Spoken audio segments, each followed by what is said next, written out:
travaillaient en communication, donc j'ai eu l'occasion de travailler avec eux. Puis à un moment donné, ils m'ont demandé si je voulais être gérant de la chocolaterie. Tout de suite, le fit au niveau des valeurs était bon. Donc c'est vraiment intéressant de pouvoir travailler pour eux puis de pouvoir respecter mes valeurs personnelles en même temps. Oui, c'est une entreprise commerciale, mais qui n'a pas comme but premier de se développer à pu finir. Puis le rendement, la productivité, ça vient à bout de tout le monde à un moment donné.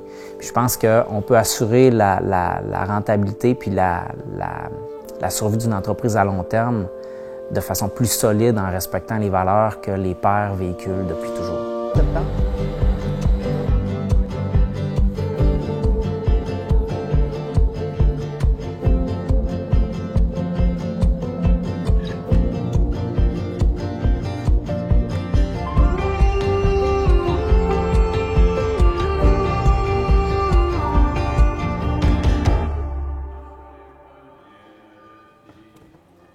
C'est là que le Seigneur envoie la bénédiction, la vie pour toujours.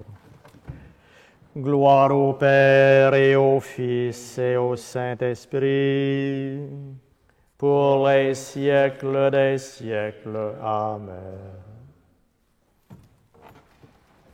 Les moines de notre ordre, appelés communément les trappistes, on a des monastères à travers le monde et chaque communauté est autonome et donc développe un petit peu son esprit de famille. Donc il y a des lieux dans l'abbaye qui sont réservés aux moines et tant que ça fonctionne.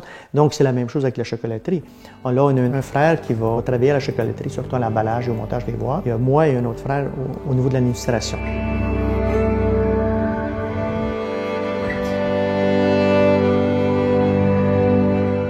La chocolaterie appartient à 100% à la communauté. On est l'unique propriétaire. Le conseil d'administration de la chocolaterie est formé uniquement de moines. C'est sûr qu'on essaie d'avoir un lien plus que de patron-employé. Il y a de ça, bien sûr. Donc, on essaie quand même de garder ce lien-là, un lien plus familial aussi avec eux autres, avec les employés. Depuis à peu près 7 ou 8 ans, c'est Dominique Genet qui est le directeur général de la chocolaterie. Alors, on a-tu reçu les caisses de Noël? Non? Non?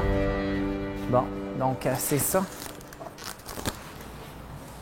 Je pense que ça va être, c'est ça, un produit intéressant. On a déjà reçu... Beaucoup de manutention, beaucoup de choses artisanales à faire, ouais. Comme je disais. C'est comme d'habitude d'utiliser le plus possible de fournisseurs locaux. Ce que les pères ont créé depuis 1939, c'est un joyau qui devait être exploité davantage. Pour, créer de l'emploi, c'est intéressant de pouvoir véhiculer le nom de Dolbeau Mistassini partout au Québec, principalement avec le chocolat au bleuet. Maintenant, avec le tourisme qui va très bien à la chocolaterie.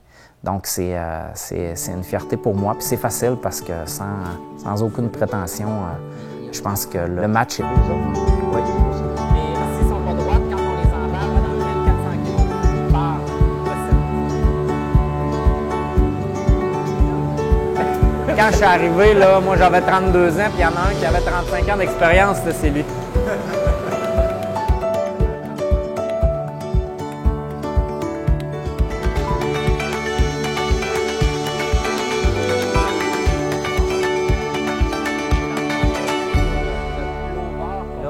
Je ne sais pas exact, là, mais en réalité, là, on est à 2500 visiteurs de plus pour juin-juillet. On est conscient que les monastères intriguent. C'est un peu quelque chose de particulier puis de nébuleux. Puis pour moi, le tourisme est d'abord une question d'accueil des personnes qui viennent découvrir des choses sur ce en quoi on croit. Mais habituellement, ça tourne plutôt autour de notre type de vie, notre choix de vie.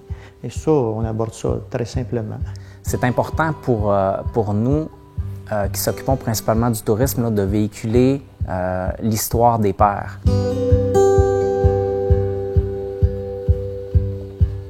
Important, l'histoire de la chocolaterie qui est intimement liée à la communauté, à la MRC Marais-Chapdelaine. Je trouvais ça très important qu'on publicise ça. Quand on parle de tourisme, c'est des gens qui viennent de partout, donc qui vont devenir des véhicules de l'histoire des pères.